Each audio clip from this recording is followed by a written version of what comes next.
नमस्कार सभी साथियों को, गुड इवनिंग, राधे राधे, जय श्री कृष्णा, राम राम। सभी साथियों का उत्कर्ष ऐप की ऑनलाइन क्लासेज में हार्दिक स्वागत व अभिनंदन है।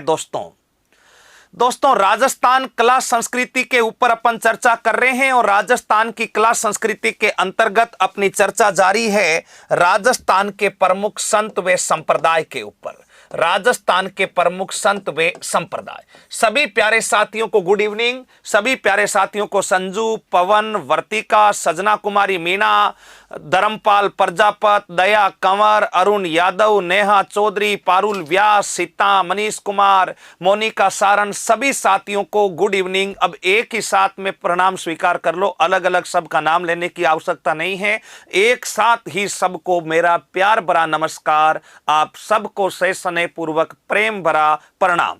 अब गुड इवनिंग भी साथ में मान लो। राजस्थान के संत संप्रदाय के ऊपर चर्चा कर रहे हैं। एक वृहद अध्याय है राजस्थान का संत संप्रदाय और निश्चित रूप से यहां से राजस्थान की हर प्रतियोगी परीक्षा RSSI, second grade, PTI, constable, REET, पटवार, ग्राम सेवक, वनपाल, वन रक्षक, BSTC, PTT, सारी प्रतियोगी परीक्षाओं में इस टॉपिक से प्रश्न पूछा जाता है। तो देखो, राजस्थान के संत संप्रदाय में अपने सगुण भक्ति परंपरा के सारे संत पढ़ लिए थे और शुरुआत की थी अपने निर्गुण भक्ति परंपरा। और निर्गुण भक्ति परंपरा में एक संत अपने पढ़ा था गुरुजी के बारे में, गुरुजी यानी संत जाम्बो जी के बारे में अपने चर्चा कर ली थी। और आज इसी चर्चा को आगे बढ़ाता हूं और आज अपन सबसे पहले जिन संत के ऊपर चर्चा करेंगे उन संत का नाम है दादू जी। बताओ संत का नाम क्या है? दादू जी, यानी दादू जी पर चर्चा करेंगे। दादू जी के पश्चात जसनाथ जी के ऊपर अपन चर्चा करेंगे और फिर दादू जी के शिष्यों के ऊपर भी चर्चा करेंगे। तो सारे के सारे दोस्त जो हैं वो दादू जी हेडिंग लगा लीजिए और दादू जी को अब ध्यानपूर्वक पढ़ना है। संते दादू जी, आज अपन पढ़ेंगे संते दादू जी के बारे में और दादू जी से क्या क्या प्रश्न प्रतियोगी परीक्षाओं में पूछे जा सकते हैं। वैसे तो दादू जी के बारे में हजारों बातें हैं, लेकिन अपने काम की कौन सी बातें हैं, प्रतियोगी परीक्षा की दृष्टि से कौन सी बातें हैं, उसके बारे में अपन चर्चा करेंगे। सबसे पहले सर, ये क्लास पनत करने में काम आती है क्या? पानत करने में काम आती है क्या? पनत करने में, हाँ, सब में काम आती है। ये एक विद्यार्थी, बड़ा कितना होनहार विद्यार्थी, इसका नाम नहीं दिखा, कमेंट खतरनाक के स्पीड से आ रहे हैं इसलिए। तो अब इधर देखो भाई, ध्यान से जवाब दो। सर आने का जो इंडेक्स में टॉपिक है उसमें पार्ट 4 दे रखा है, उसमें कौन सा पार्ट है? पार्ट 7 है, संत संप्रदाय पार्ट है 7 जो है। मैसेज छोड़ देते हैं, हमारी टीम आपसे संपर्क करेगी। ये दादू जी मीरा के दादाजी है ना? नहीं नहीं नहीं नहीं, दादू जी के बारे में देखो भाई, अब बिना कमेंट किए, जिस समय मैं लिख रहा हूं उस समय कमेंट नहीं करना है, जिस समय आप उतारो उस समय कमेंट करना है। दादू जी के बारे में पहला बिंदु, साधारण परिचय में उतरा रहा हूं। दादू जी का जन्म दोस्तों 1544 ईस्वी में हुआ। दादू जी का जन्म 1544 ईस्वी में। अगर आपसे पूछे कि जन्म स्थान बताओ क्या कौन सा था, तो जन्म स्थान मित्रों इनका था अहमदाबाद। साथ के साथ नोट्स बनाते रहना है। अहमदाबाद और अहमदाबाद बताओ कहां पर पड़ता है? गुजरात में पड़ता है। अहमदाबाद बताओ कहां पर पड़ता है? गुजरात में पड़ता है। यहां पर इनका जन्म हुआ।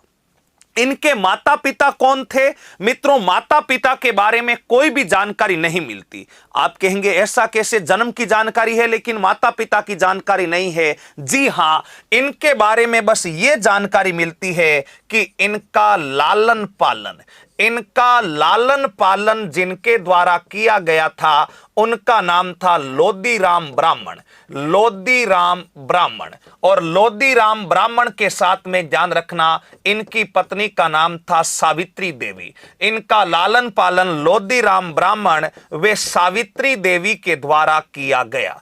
आप कहेंगे ऐसा क्यों? क्योंकि दोस्तों ऐसा कहते हैं कि अहमदाबाद साबरमती नदी के किनारे बसा हुआ शहर है और इस साबरमती नदी के किनारे एक दिन लोधी राम जी ब्राह्मण सुबह सुबह मॉर्निंग वॉक कर रहे थे, टहल रहे थे, इधर उधर घूम रहे थे।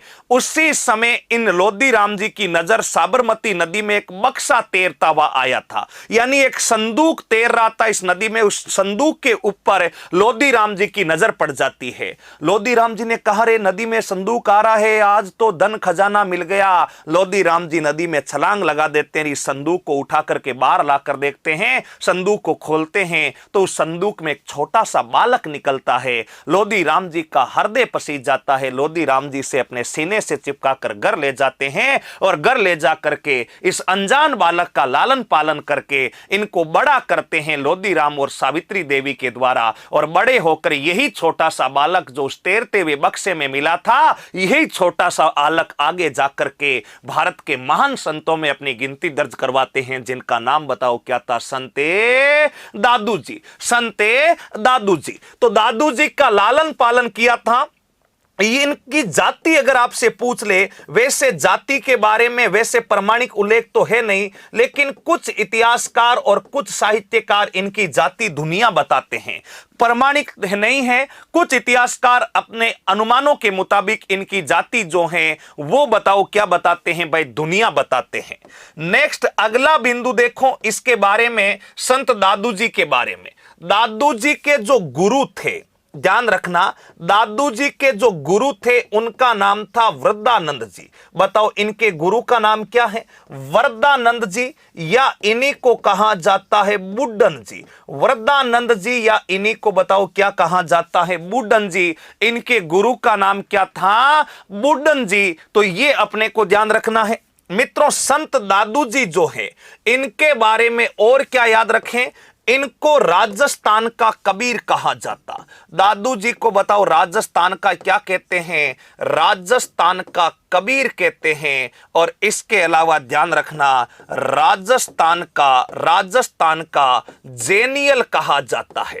राजस्थान का जेनियल और राजस्थान का कबीर। जेनियल मित्रों एक यूरोपीय ईसाई संत थे, एक ईसाई संत थे और उन ईसाई धर्म गुरु जो थे उनसे तुलना की जाती है। ईसाई धर्म गुरु जिनका नाम था जेनियल, उस जेनियल से इनकी तुलना की जाती है, यानी इन्हें राजस्थान का कबीर भी कहा जाता है और इन्हें राजस्थान का जेनियल भी कहा जाता है। ये जेनियल कौन है? ईसाई धर्म गुरु थे। ये कुछ साधारण सी बातें अपने को दादू जी के बारे में याद रखनी है। मित्रों, दादू जी का जन्म 1544, स्थान अहमदाबाद गुजरात में हुआ। लालन पालन लोधी राम ने किया। इन्हें राजस्थान का कबीर कहते। गुरु का नाम फटाफट यहां तक उतारो, उसके बाद आगे की तरफ बढ़ते हैं।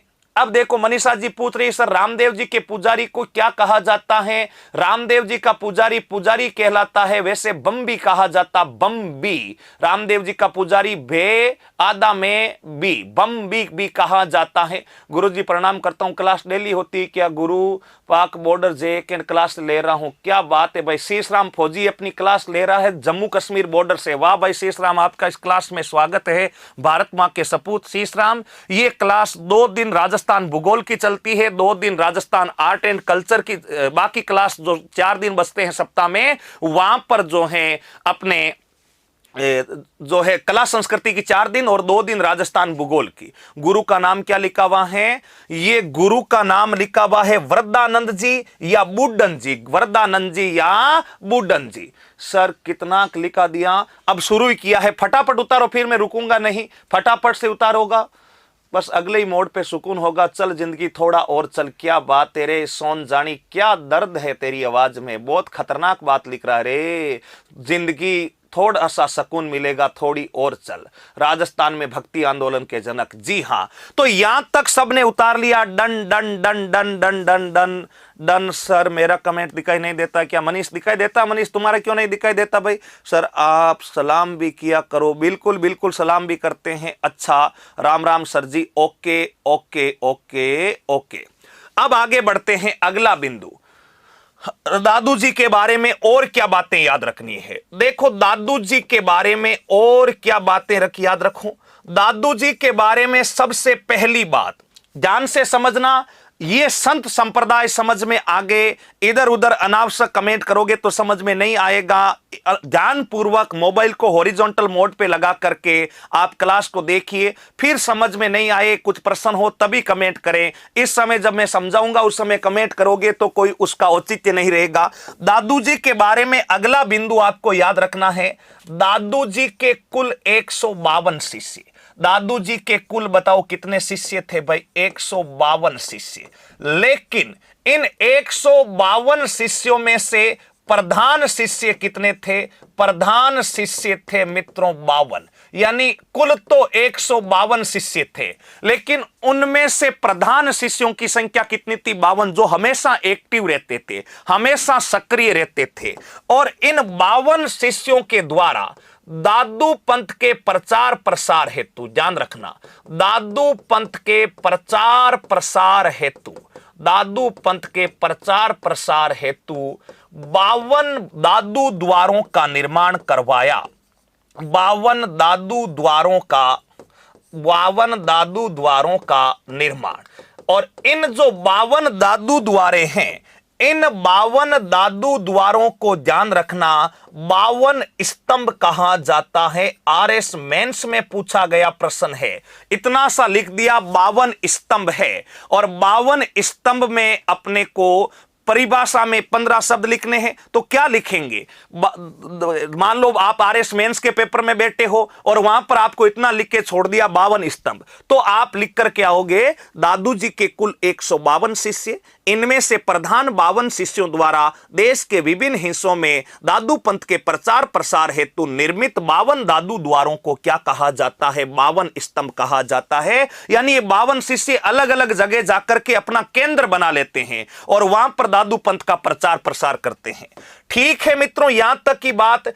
दादू जी तो गुजरात के थे गुरुजी, इनका जन्म तो अहमदाबाद में हुआ, फिर आप हमें राजस्थान के संतों में क्यों पढ़ा रहे हो? हमसे तो राजस्थान वाले संत ही याद नहीं हो रहे, गुजरात वालों को यहां क्यों ला रहे हो? अरे दोस्तों, इनका जन्म तो गुजरात में हुआ था, लेकिन इनकी जो प्रमुख कर्मस्थली रही थी वो कर्मस्थली राजस्थान ही रही थी। जयपुर जिला इनकी कर्मस्थली जानी जाती है। ये पहली बार कब आए गुरुजी राजस्थान में?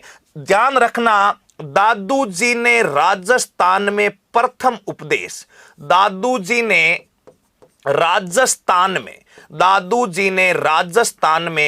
प्रथम उपदेश 1568 ईस्वी सांबर बताओ कहां पर है? जयपुर। दादू जी ने प्रथम उपदेश 1568 ईस्वी सांबुर जयपुर में दिए। यानी जब ये 24 साल के थे तब इन्होंने, दादू जी ने उपदेश देने प्रारंभ कर दिए थे। और इन्होंने जीवन का पहला उपदेश जो है वो बताओ कब दिया था? 1568 में। नेक्स्ट ध्यान रखना, दादू जी के जो उपदेश होते हैं, दादू जी के जो उपदेश होते हैं उनको कहा जाता है दादू वाणी। दादू जी के जो उपदेश होते हैं उनको कहते हैं दादू वाणी।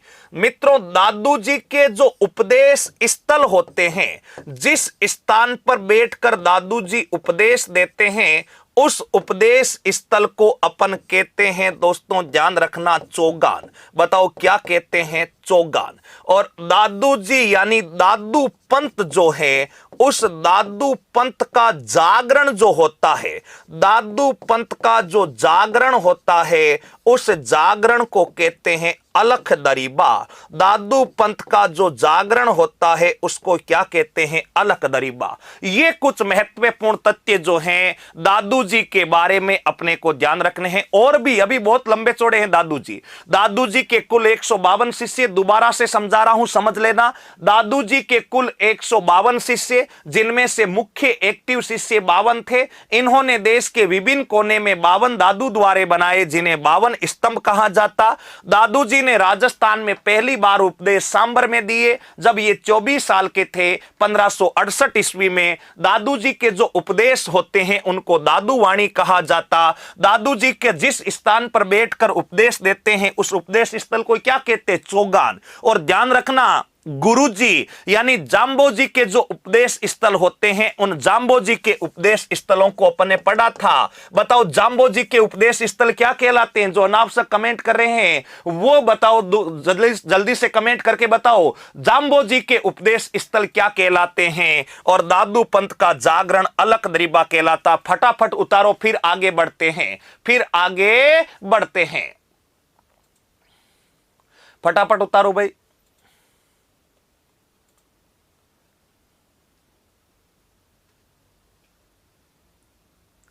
सर दादू पंत का निवास स्थल क्या कहलाता? दादू पंत का निवास स्थल खोल कहलाता। खोल।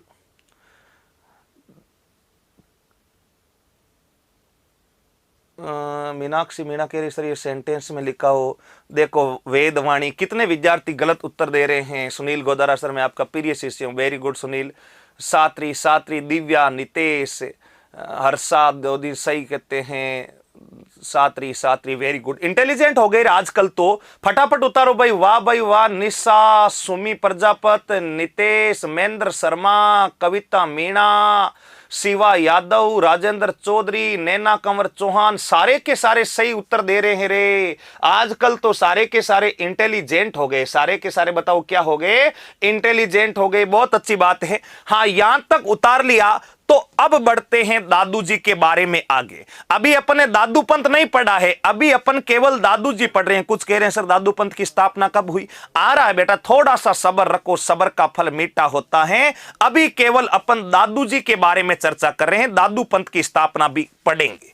नेक्स्ट देखिएगा दादू जी के बारे में और क्या बातें याद रखना, ध्यान रखना। दादू जी जो हैं इनकी मुलाकात होती है मुगल बादशाह अकबर से। और आपको पता है अकबर से मुलाकात कब हुई? जीने के लिए क्या जरूरी है? एक मुलाकात जरूरी है। बताओ जीने के लिए एक मुलाकात जरूरी है क्या? नहीं जरूरी है। संत संप्रदाय याद होने जरूरी है। मित्रों अकबर से मुलाकात हुई थी इनकी 1585 ईस्वी में। कहां पर हुई थी? ये स्थान भी याद रखना, फतेहपुर सीकरी तो कहां पर पड़ता है? उत्तर प्रदेश में। यानी संत दादू जी की मुलाकात अकबर से 1585 में फतेहपुर सीकरी में हुई थी, यह भी याद रखना। और कुछ दादू जी के प्रमुख ग्रंथ है वो अपने को याद रखना है। तो मैं कुछ दादू जी के बारे में 5-7 महत्वपूर्ण बिंदु लिख रहा हूं, आपको साथ के साथ उतारता रहना है। सर ये कितने? सर आपने सिद्धांत नहीं लिखा है। अरे मैना लाल सुधार, अरे सिद्धांत मैंने कहा कि जब संत संप्रदाय पूरे होंगे तब सिद्धांत लिखवा देंगे। थोड़ा सा भी सब्र नहीं होता रे, कितना होनार विद्यार्थी, थोड़ा सा रुक। संत संप्रदाय पूरे हो गए क्या? अरे जिस दिन संत संप्रदाय पूरे होंगे उस दिन पिछली प्रतियोगी परीक्षाओं के आए हुए प्रश्न सोल्व करेंगे। संत संप्रदाय का 15-20 मिनट में मोटा मोटा रिवीजन करवाएंगे। संत संप्रदाय के प्रमुख सिद्धांत लिखेंगे। पूरा तो होने दे, इतनी जल्दी किसको कहते हैं ना, उनतालियो जावे 2 बार। इसलिए किसी भी चीज में जल्दबाजी नहीं करनी है, आराम से पढ़ना है। उनतालियो यानी जो उनतावल करता है वो 2 बार जाता है। तो सब्र रख के संत संप्रदाय पूरे होंगे तब तक सब लिखवा देंगे। यहां पर लिखिएगा दादू जी की मुलाकात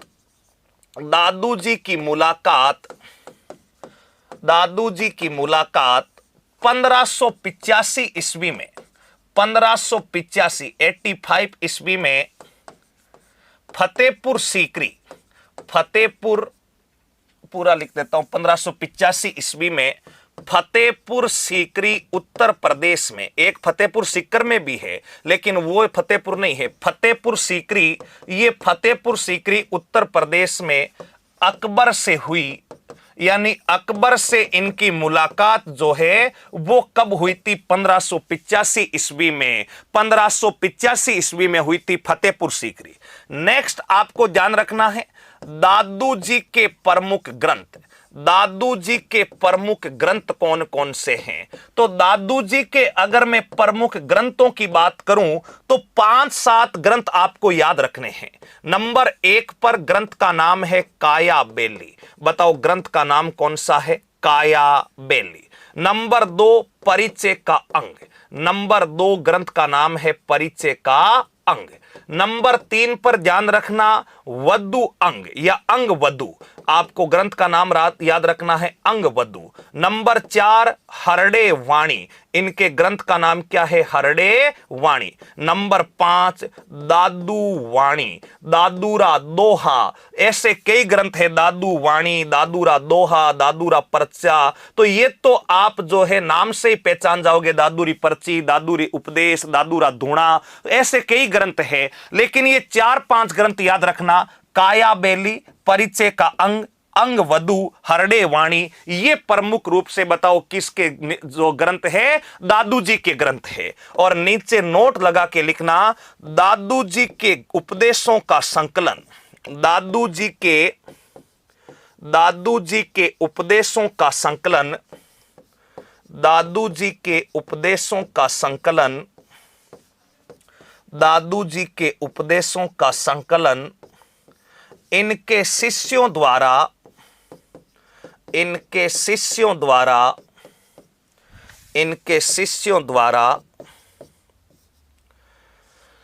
काव्यवेली, शिष्यों द्वारा एक ग्रंथ है जिसका नाम है काव्यवेली, काव्यवेली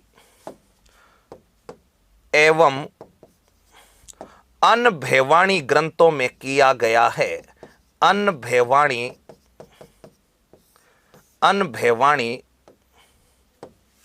ग्रंथों में किया गया है, ग्रंथों में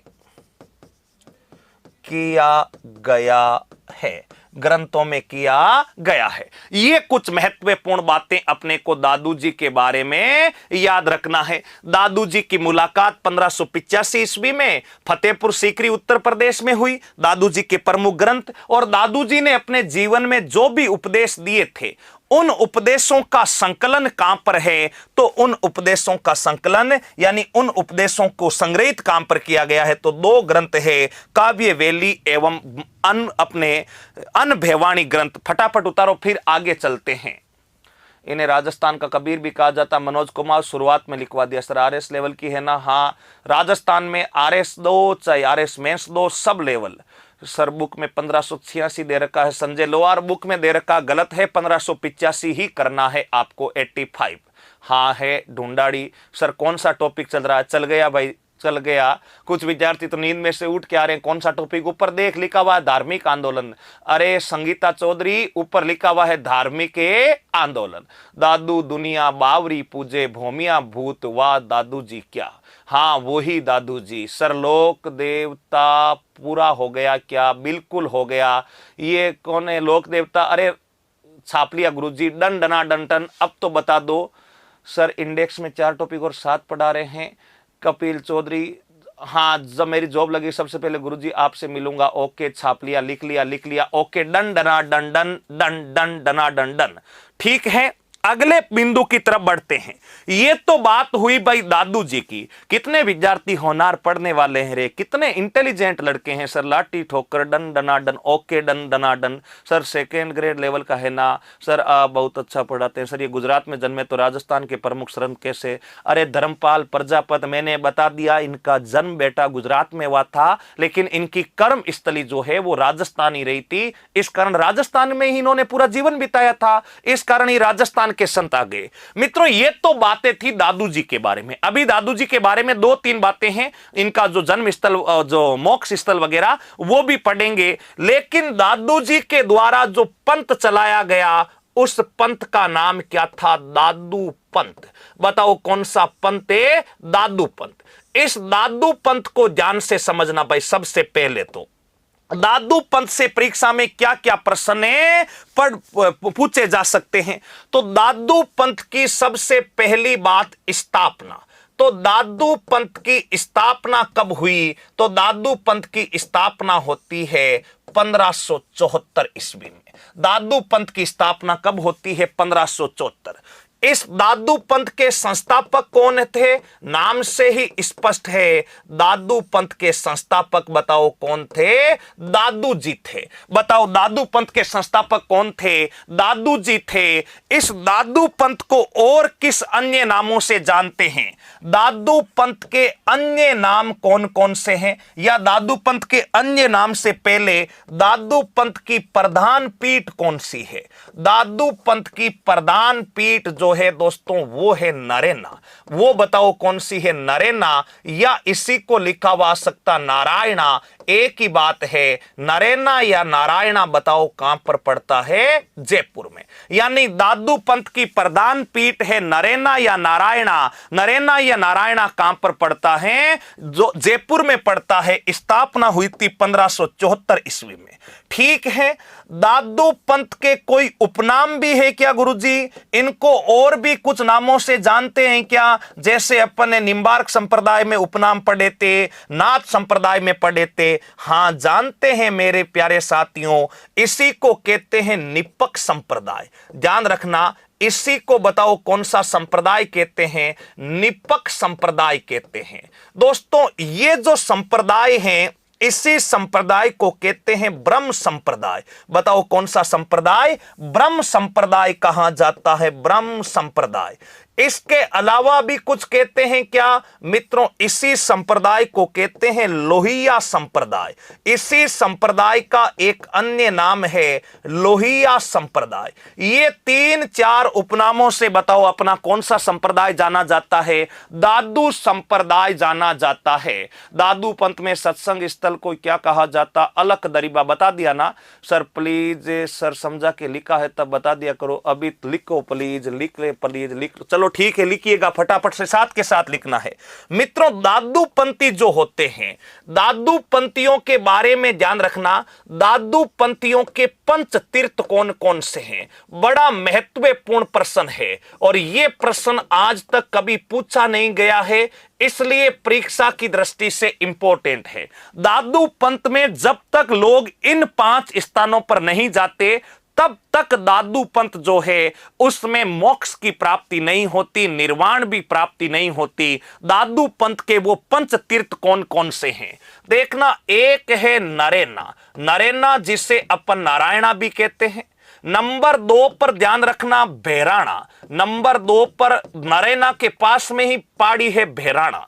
नंबर 3 पर कल्याणपुरा। नंबर 3 पर जो स्थान है उसका नाम है कल्याणपुरा। नंबर 4 पर जो स्थान है उसका नाम है सांबर। और नंबर 5 पर जो स्थान है उसका नाम है आमेर। और ये पांचों के पांचों जो स्थान है, ये पांचों के पांचों स्थान बताओ कौन से जिले में आते हैं? जयपुर में। ये दादू पंथ के कुछ महत्वपूर्ण बिंदु, और भी कई 20-25 बिंदु अपन अभी पढ़ेंगे, लेकिन ये महत्वपूर्ण है जहां से निश्चित रूप से प्रश्न पूछा जाता है। स्थापना 1574 में, प्रधान पीठ नरेना में, उपनाम और इस दादू पंथ के 5 तीर्थ कौन कौन से हैं, वो पांचों तीर्थ अपने को पता होना चाहिए। फटाफट उतारो, उसके बाद आगे बढ़ते हैं। फटाफट उतारो, उसके बाद आगे बढ़ते हैं।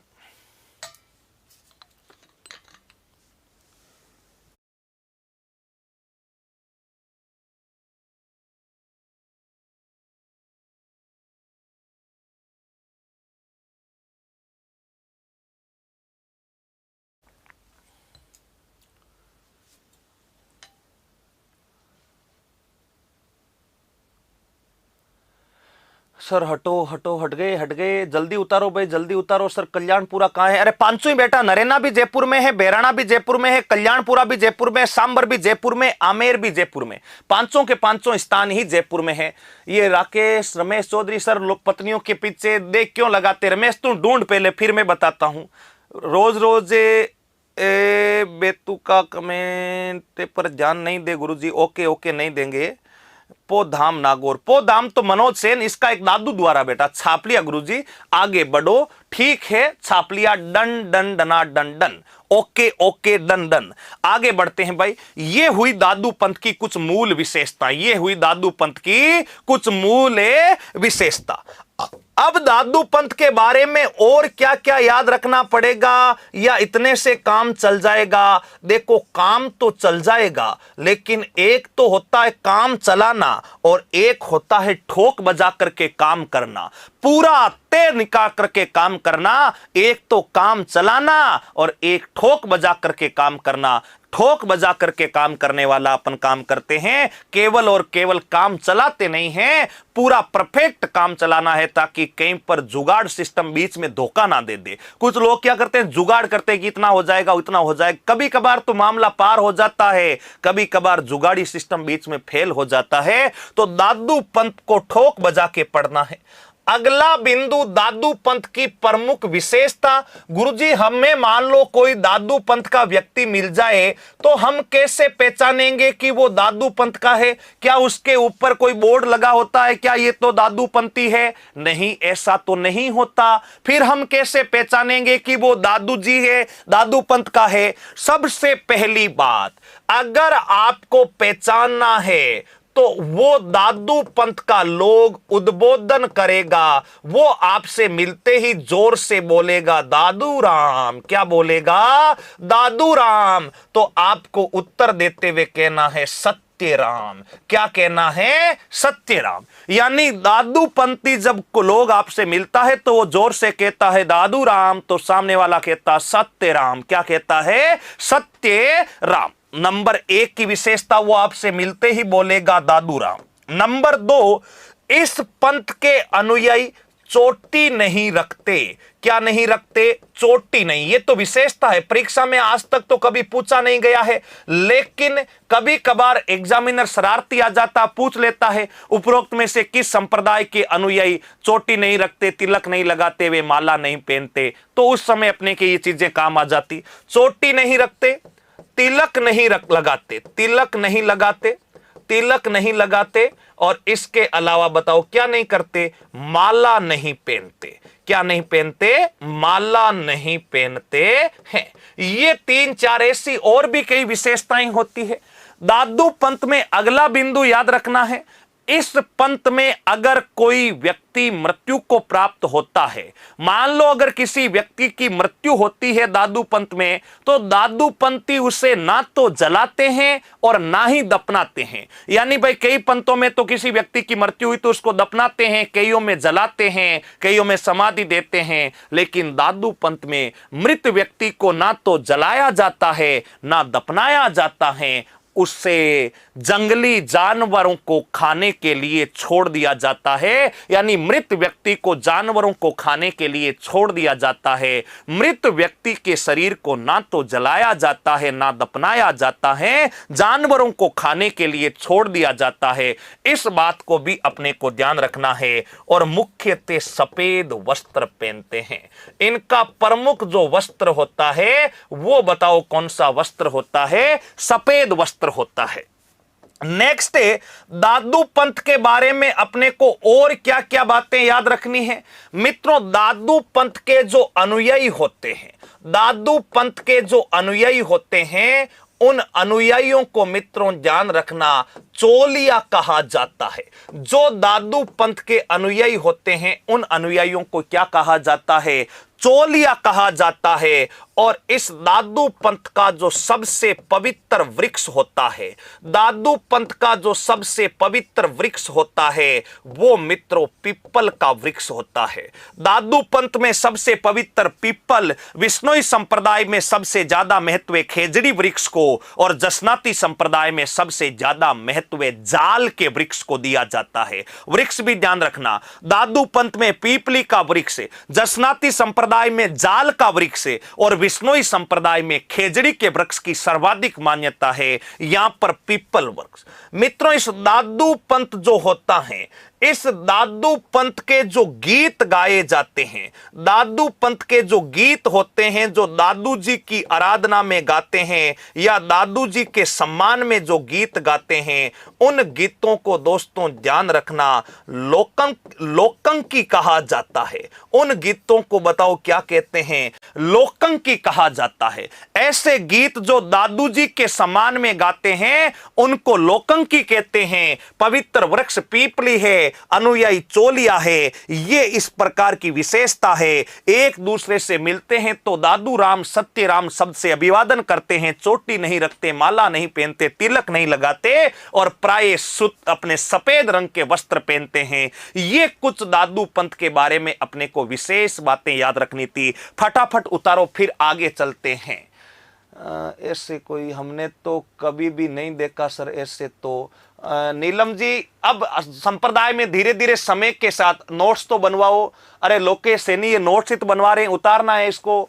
अब मैं आके थोड़ी लिखूंगा लोकेश बेटा कॉपी में, इसको उतारो ऐसे। सर हटो हटो सर, बहुत अच्छे से नोट्स बन रहे हैं, आप तो थोड़ा सा टाइम दे दिया करो। ओके ओके, थोड़ा सा टाइम दे दिया, चिंता मत करो। अलख निरंजन कौन बोलता है? वो निरंजनी संप्रदाय। बताओ कौन सा संप्रदाय? निरंजनी संप्रदाय बोलता है अलख निरंजन, हरि निरंजन।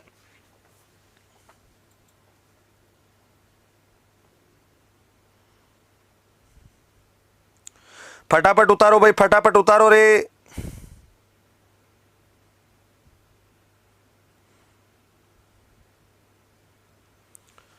देखते हैं डन डन डन डन, छाप लिया। ओके ओके ओके सर, संत संप्रदाय पहली बार समझ में आ रहा है। ओके, सब आ जाएगा। जो ध्यान से पढ़ेगा उनको सबको याद हो जाएगा और अच्छी लेवल की कला संस्कृति, फिर कभी भी दोबारा कला संस्कृति पढ़ने की नौबत ना आए, इतने अच्छे से याद हो जाएगा। बस शर्त एक है, जरूरी है प्रश्न पूछें, इसीलिए लाइव क्लास है। प्रश्न पूछें, अच्छा प्रश्न पूछे, छोटे प्रश्नों पर खुद भी शोध करने का प्रयास करें। कहीं ऐसा नहीं हो कि सर राजस्थान की राजधानी कौन सी? अभी एक विद्यार्थी ने कमेंट किया सर राजस्थान की राजधानी जयपुर है क्या? अरे ऐसे प्रश्न थोड़ा बहुत खुद भी ढूंढने का प्रयास करो। नहीं मिले तो गुरुजी से पूछो, गुरुजी आपकी सेवा में मित्रों 24 घंटे हाजिर है। कितने ओवर्स हाजिर है? 24। उत्कर्ष परिवार आपकी सेवा में हमेशा के लिए कार्यरत है। बस खुद थोड़ा सा प्रयास करो। एक हाथ से कभी ताली नहीं बजती, ताली बजाने के लिए दोनों हाथ। अगर आपको सफलता चाहिए, खुद को भी साथ के मेहनत करनी। खुद ने ढूंढा, नहीं मिला, खुद ढूंढेगो तो 5 फायदे, 4 बातें और जानने को मिलेगी। क्योंकि साथ के साथ कहीं पर गूगल पर, कहीं पुस्तकों में ढूंढोगे तो 4 बातें और जानने को मिलेगी। फिर भी कहीं नहीं मिलता, कोई डाउट रहता है तो आप बेझिझक कमेंट करके पूछिए, आपको बड़े प्यार पूर्वक जवाब दिया जाएगा। कुछ विद्यार्थी कुछ भी कमेंट करके, अरे ऐसा नहीं, खुद भी थोड़ा बहुत ढूंढा करो, क्योंकि सफलता पानी है तो बराबर जितनी मेहनत मैं आपके लिए कर रहा हूं उतनी आपको खुद को भी करनी पड़ेगी, क्योंकि ताली बजाने के लिए दोनों हाथों की आवश्यकता होती है। यहां तक लिख लिया। अब देखो आगे बढ़ते हैं भाई मित्रों। दादू पंथी जो होते हैं, यानी जो दादू पंथी होते हैं वो कितने प्रकार के होते हैं? जो दादू पंथ को मानते हैं, दादू पंथी 5 प्रकार के होते हैं। दादू पंथी बताओ कितने प्रकार के होते हैं भाई? 5 प्रकार के। कौन कौन से होते हैं भाई दादू पंथियों के 5 प्रकार? दादू पंथियों के 5 प्रकार कौन कौन से? 7 शिव कौन बोलते हैं? लिख लिया सर, डन सर। विष्णु संप्रदाय का वृक्ष है, खेजड़ी है बेटा। वृक्ष संप्रदाय का जो है खेजड़ी होता है। एन दिल्ली में है। पवन दाग देते हैं क्या? नहीं सर। सर बगड़ी भी बुक के दिखा दो। बगड़ी कानून दादू दयाल जी अलग है क्या? अरे यार रविंदर, दादू जी और दादू दयाल जी एक ही है।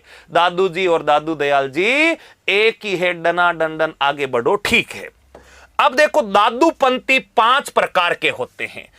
दादू पंथी 5 प्रकार, वो 5 प्रकार कौन कौन से होते हैं? दादू पंथियों के 5 प्रकार। दादू पंथी 5 प्रकार के होते। उन 5 प्रकारों से भी कई बार प्रश्न पूछे जा चुके हैं, तो भविष्य में भी पूछे जा सकते हैं। वो 5 प्रकार कौन से होते हैं? देखो दादू पंथ में एक पंथ होता है खालसा पंथ, यानी दादू पंथ का ही एक प्रकार है खालसा। दादू संप्रदाय में कौन सा पंथ जो है खालसा पंथ कहलाता। और इस दादू पंथ में खालसा पंथ की स्थापना किसने की? इसके प्रवर्तक कौन है? तो इसकी स्थापना या खालसा पंथ की स्थापना की थी, ध्यान रखना, अपने गरीबदास जी ने। खालसा पंथ की स्थापना की थी गरीबदास जी ने। ये गरीबदास जी तो दादू जी के पुत्र थे। गरीबदास जी तो किसके पुत्र थे? दादू जी। खालसा क्या होता है? ये नरेना पीठ पर रहते हुए, नरेना पीठ पर रहते हुए, नरेना पीठ पर रहते हुए गुरु शिष्य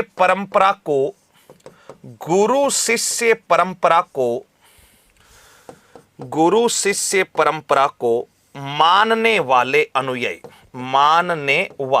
ध्यान से समझो, दादू पंत जो हैं मानने वाले, वो 5 प्रकार के भागों में बट गया। दादू में पहला भाग होता है खालसा। वे दादू पंथी खालसा कहलाते हैं जो नरेना में रहते हैं, गुरु को सर्वोपरि मानते हैं। गुरु को एक व्यक्ति, यानी मान लो नरेना में 500 लोग रह रहे हैं या कहीं पर भी कहीं दादू द्वारे में 200 लोग रह रहे हैं, तो उनमें से एक मुख्य होगा, उनकी आज्ञाएं सबके लिए समान रूप से लागू होगी। यानी गुरु सर्वोच्च होगा, बाकी सब शिष्य होंगे। और जो गुरु शिष्य को मानने वाले दादू पंथी होते हैं, गुरु शिष्य परंपरा को मानने वाले होते हैं, उनको कहते हैं खालसा।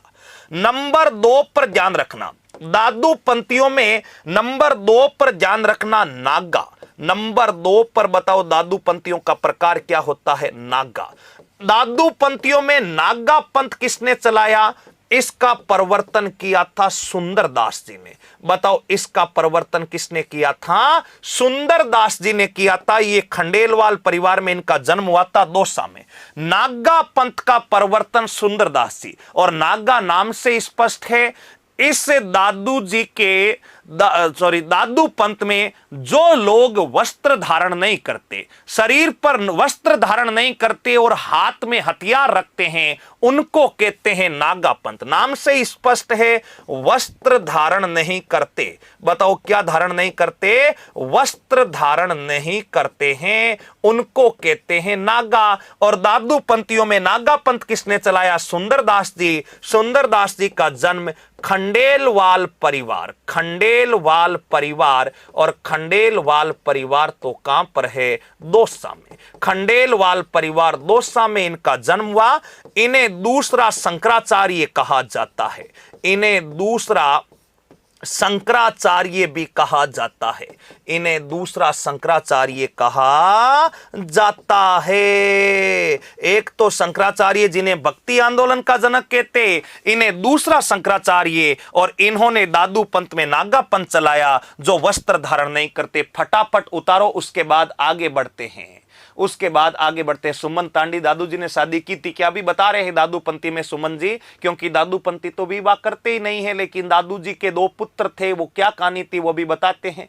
जैन में भी दिगंबर भी वस्त्र धारण नहीं करते, जी नहीं करते, लेकिन यहां पर अभी दादू पंथ पढ़ रहे हैं, जैन धर्म नहीं पढ़ रहे बेटा। भुवनेश सर, सुंदरदास जी वही है ना जिनका झुंझुनू में मंदिर है? जी सुंदरदास जी, वही।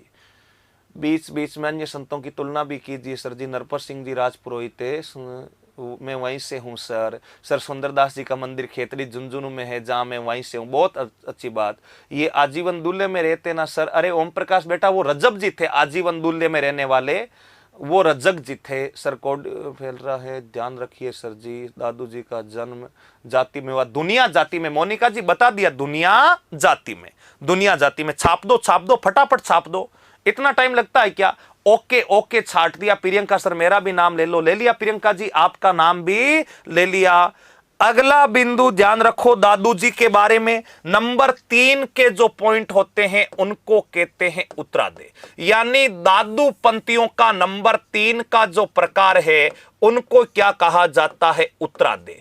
उत्तरादे का अर्थ क्या होता है? उत्तरादे इसका प्रवर्तक। बताओ इसका जो प्रवर्तक होता है उनका नाम है बनवारी दास जी। यानी ये जो उत्तरादे शाखा है, इनकी स्थापना किसने की थी? बनवारी दास जी ने। किसने की थी? बनवारी दास जी ने। बनवारी दास जी ने उत्तरादे। देखो राजस्थान, जैसे अंग्रेजी भाषा में नॉर्थ वेस्ट साउथ ईस्ट 4 दिशाएं होती है, नॉर्थ साउथ वेस्ट ईस्ट 4 दिशाएं अंग्रेजी भाषा में। वैसे ही हिंदी भाषा में उत्तर दक्षिण पूर्व पश्चिम 4 दिशाएं होती है। उसी प्रकार राजस्थानी भाषा में भी 4 दिशाएं होती है। उत्तर दिशा को उत्तरादे कहते, दक्षिण दिशा को दिखनादा कहते, पूर्व दिशा को मित्रों अगुणा कहते और पश्चिम दिशा को अंतुणा कहते। ये 4 दिशाएं होती है। तो ऐसे दादूपंथी जो उत्तर भारत में गए थे और उत्तर भारत में जाकर के दादू पंथ का प्रचार प्रसार करते थे, यानी उत्तर भारत में जाकर दादू पंथ का प्रचार प्रसार करने वाले, दादू पंथ का प्रचार प्रसार करने वाले, दादू पंथ का प्रचार प्रसार करने वाले जो होते हैं उनको बताओ क्या कहते हैं, उत्तरादे कहा जाता है। नेक्स्ट दादू पंथ के बारे में, अगला उत्तरादे के बारे में ध्यान रखना। उत्तर भारत में इनका प्रमुख केंद्र, उत्तर भारत में इनका प्रमुख केंद्र, उत्तर भारत में इनका प्रमुख केंद्र वो है मित्रों रतिया। ये रतिया स्थान पड़ता है हिसार, और हिसार पड़ता है मित्रों एचआर यानी हरियाणा। उत्तर भारत में इन्होंने अपना जो केंद्र, जैसे राजस्थान में इनका केंद्र कौन सा बना हुआ है, नरेना बना हुआ है, वैसे ही उत्तर भारत में इनका प्रमुख केंद्र एक स्थान पड़ता है रतिया। ये रतिया पड़ता हिसार में और हिसार पड़ता है हरियाणा में। एचआर का मतलब क्या है, हरियाणा में। और नंबर 4 का प्रकार जो है मित्रों वो है विरक्त। नंबर 4 का प्रकार है विरक्त, यानी ऐसे दादूपंथी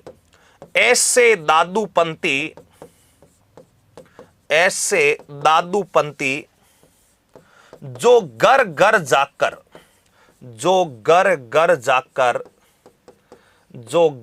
जाकर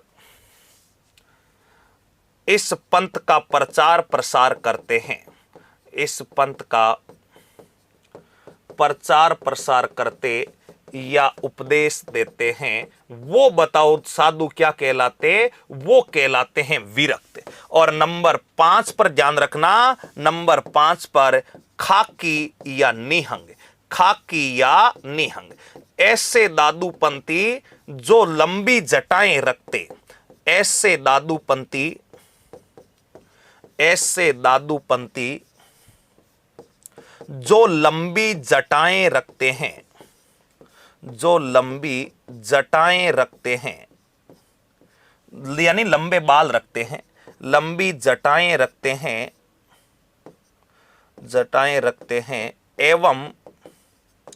एवं शरीर पर भस्म लगाते हैं, एवं शरीर पर भस्म लगाते हैं, यानी शरीर पर जो अपने भस्म लगाते हैं, बबूती वगैरह वो लगाते हैं, इनको क्या कहते हैं, इनको कहते हैं अपने निहंग। तो ये दादूपंथी कुल कितने प्रकार के हो गए भाई, 5 प्रकार के हो गए।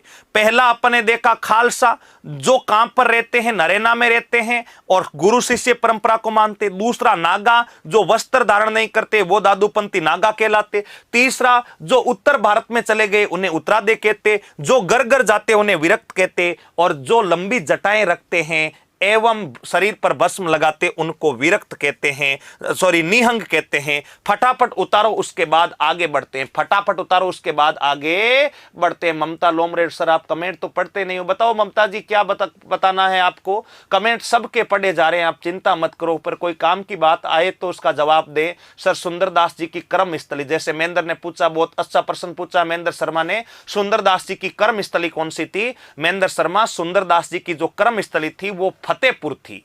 फतेहपुर पड़ता है सीकर में, इस कारण इनका नाम भी हो गया सुंदरदास फतेहपुरिया। महेंद्र जी बहुत अच्छा प्रश्न है आपका, सुंदरदास जी की कर्म स्थली फतेहपुरिया। सर विरक्त के प्रवर्तक कौन थे। महेंद्र विरक्त के प्रवर्तक बेटा कोई नहीं थे, इनका दो ये अपने आप ही शाखाएं निकली है, इनका प्रवर्तक कोई नहीं है। सर राजस्थान के कबीर, अरे सुशीला जी राजस्थान के कबीर मैंने शुरुआत में लिखवा दिया, दादू जी को कहते हैं। अब कुछ लोग बीच में रजाई में उठ कर आते हैं, उनको जो है सर पेपर की खोपड़ी में छेद कर देंगे, मुझे पूरा भरोसा है आप पर। बिल्कुल बिल्कुल करना ही है, करना ही है, करना ही है। मिस्किन दास जी ने ये पंथ की स्थापना की है, मिस्किन दास जी ने नहीं की है, मिस्किन दास जी ने नहीं की है। ये किस कारण नहीं जलाते, ये तो दादू जी का नियम है। भस्म तो नंगा लगाते हैं, नंगा नहीं लगाते, खाकी वाले लगाते हैं। छाप दिया सर, छाप दिया, छाप दिया सर, ये टॉपिक होगा उसमें भक्त भी लगाते हैं बस में लगाते हैं। सर गुस्सा नहीं करते करो, हम तो आपके शिष्य हैं। अरे किशन सिंह जी, मैं आप पर गुस्सा क्यों नहीं करता। कभी भी आप अच्छे प्रश्न पूछोगे तो मुझे खुद आपसे प्रेरणा मिलेगी कि मुझे मेरे शिष्यों को बहुत बेहतर बनाना है, दुनिया में सबसे बेहतर बनाना है, उन खुद को कला संस्कृति का मास्टर बनाना। कभी ऐसी बातें नहीं है। ओके ओके, अगले बिंदु की तरफ बढ़ते हैं। दादू पंथ में अगला बिंदु क्या है मित्रों? दादू पंथ का अगला बिंदु अपने को यह ध्यान रखना है, दादू जी जो है, ये तो दादू पंथ की बातें हो गई। दादू जी का निर्वाण स्थल, दादू जी का निर्वाण स्थल बताओ कौन सा है? यानी दादू जी की मृत्यु कहां पर हुई थी? 1603 ईस्वी में दादू जी का निर्वाण स्थल है मित्रों बेराणा पहाड़ी। बताओ कौन सी पहाड़ी? बेराणा पहाड़ी पड़ती है। ये बेराणा पहाड़ी बताओ नरेना के पास ही है, और ये बेराणा पहाड़ी स्थान बताओ कहां पर पड़ता है? जयपुर में। ध्यान रखना, दादू जी का जो निर्वाण स्थल है वो दादू जी का निर्वाण स्थल बेराणा पहाड़ी पर है। बेराणा पहाड़ी कहां पर पड़ता है? बेराणा पहाड़ी पड़ता है जयपुर में। यहां पर बेराणा पहाड़ी पर दादू जी की खड़ाऊ पूजी जाती। ध्यान रखना, दादू जी की क्या पूजी जाती है? दादू जी की खड़ाऊ पूजी जाती। दादू जी की खड़ाऊ पूजी जाती है बेराणा पहाड़ी पर, और बेराणा पहाड़ी पर दादू जी की खड़ाऊ पूजी जाती है। तो कब पूजी जाती है, कब मेला बरता है? ये जो खड़ाऊ है यहीं पर दादू जी की गुफा बनी हुई है, वहां पर रखी हुई है। यहीं पर दादू जी की गुफा बनी हुई है, और ये जो दादू जी की गुफा है, इस दादू जी की गुफा को दादू खोल कहते हैं। ध्यान रखना, दादू जी की गुफा को क्या कहते हैं? दादू खोल। दोबारा से देखो, दादू जी का निर्वाण स्थल 1603 ईस्वी में इन्होंने अपने प्राण त्यागे थे बेराणा पहाड़ी पर। बेराणा पहाड़ी जयपुर में। यहां पर दादू जी की एक गुफा है जहां पर दादू जी की खड़ाऊ रखी हुई है। दादू जी की इस गुफा को बताओ क्या कहते हैं? दादू खोल। क्या कहते हैं? दादू खोल। और इसी स्थान पर दादू पंथ का मेला भरता है। इसी स्थान पर दादू पंथ का मेला भरता है। वैसे तो ये मेला पूरे फाल्गुन मास में भरता है। वैसे तो ये पूरा मेला जो है फाल्गुन मास में बरता है, लेकिन ध्यान रखना, फाल्गुन मास में भी अगर प्रबल तिथि पूछे तो ध्यान रखना फाल्गुन कृष्ण अष्टमी को दादू जी का मेला वैसे तो पूरे फाल्गुन महीने में बरता है, लेकिन जो मुख्य मेला है ये फाल्गुन कृष्ण अष्टमी को बरता है। यहां पर बेराणा पहाड़ी पर खड़ाऊ पूजी जाती है। खड़ाऊ का अर्थ मैंने आपको बता दिया है कि खड़ाऊ का अर्थ होता लकड़ी की चप्पल, यानी जो अपन पांवों में चप्पलें पहनते हैं अगर वो लकड़ी की बनी है तो उसको खड़ाऊ कहा जाता है। ये कुछ बातें याद रखनी है। फटाफट उतारो, फिर आगे बढ़ते हैं। अरे जतन सांकला बता दिया, खड़ाऊ लकड़ी की चप्पल, लकड़ी की चप्पल को खड़ाऊ कहा जाता है। महेंद्र चूरा कह रहा खड़ाऊ क्या होती? खड़ाऊ पांवों में पहनी जाने वाली लकड़ी की चप्पल को खड़ाऊ कहते हैं। राम राम जी सर जयपुर से, बिल्कुल राम राम भाई। ममता मेरा खड़ाऊ बता दिया, लकड़ी की चप्पल को कहते हैं खड़ाऊ कहते हैं। पांवों में पहनी जाने वाली लकड़ी की चप्पल खड़ाऊ कहलाती। ओके ओके,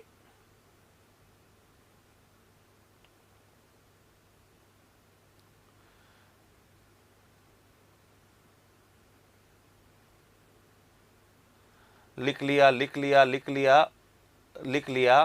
ओके, लिख लिया लिख लिया। नागा साधु सर गुरु जी नागा साधु, हाँ। तो यहां तक की बातें यहां पर देखना भाई, यहां पर ये जो मेला लिखा हुआ है ये फाल्गुन कृष्ण अष्टमी के स्थान पर, इसको थोड़ा सा करेक्शन कर लेना भाई, फाल्गुन शुक्ल अष्टमी कर लेना, इसको फटाफट से करेक्शन करो। और फटाफट से, ये मेला कृष्ण पक्ष में नहीं बढ़ता भाई, कृष्ण पक्ष की अष्टमी को तो शुरू होता है, लेकिन जो मुख्य मेला है ये फाल्गुन शुक्ल अष्टमी को लगता है। इसको थोड़ा सा करेक्शन करना, फटाफट से करेक्शन करो, फिर आगे चलते हैं। विष्णुई संप्रदाय के अनुयायी क्या कहलाते हैं? विष्णुई संप्रदाय के प्रथम अनुयायी कौन थे? विष्णुई संप्रदाय के प्रथम अनुयायी पुल्लोजित है, लिखवा दिए। डनाडंडन ये लिख लेना, फाल्गुन शुक्ले अष्टमी कर देना भाई, फाल्गुन शुक्ले अष्टमी करना। सर प्लीज एग्जाम की दृष्टि से नोट्स बनाना, बिल्कुल एग्जाम की दृष्टि से ही सारे बिंदु है।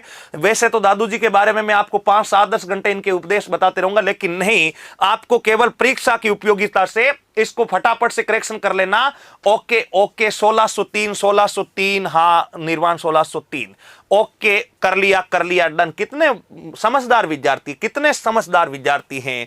अगला बिंदु दादू जी के बारे में। वैसे तो दादू पंत के बारे में परीक्षा उपयोगी जितनी भी बातें थी वो अपन ने सब कर ली। एक बार फटाफट बता देता हूं, फिर 4-5 बातें और आपको एक्स्ट्रा ध्यान रखने के लिए।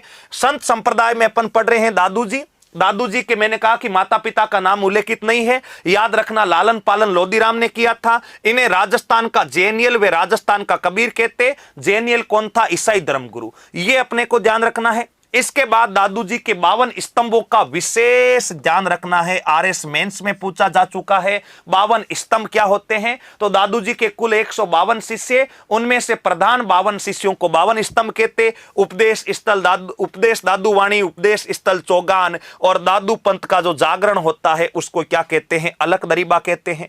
फिर दादू जी के ग्रंथ वगैरह, मुलाकात वगैरह लिखी। उसके बाद दादू पंथ की स्थापना देखी 1574 में, प्रधान पीठ देखी, नाम देके दादू पंथ के पंच तीर्थ कौन कौन से हैं उन पर अपन ने चर्चा की थी। अब देखिएगा अगला बिंदु इनके बारे में। दादू पंथ की विशेषताएं देखी, चोटी नहीं रखते, बाल नहीं रखते, दादू राम सत्यराम शब्द से उद्बोधन करते हैं। इसके अलावा गीत जो होते हैं लोकंकी कहलाते, पवित्र वृक्ष पीपल कहलाता, अनुयायी चोलिया कहलाते। ये सारी बातें पढ़ी। फिर दादू पंथ तो जो होते हैं 5 प्रकार देखे, दादू पंथी कौन कौन से प्रकार के होते हैं। और फिर उसके बाद अपन ने देखा दादू जी का अंतिम समय काम बीता, बहराना पहाड़ी जयपुर दादू जी की खड़ाऊ पूजी जाती। ये सारी बातें अपने दादू जी के बारे में पढ़ ली।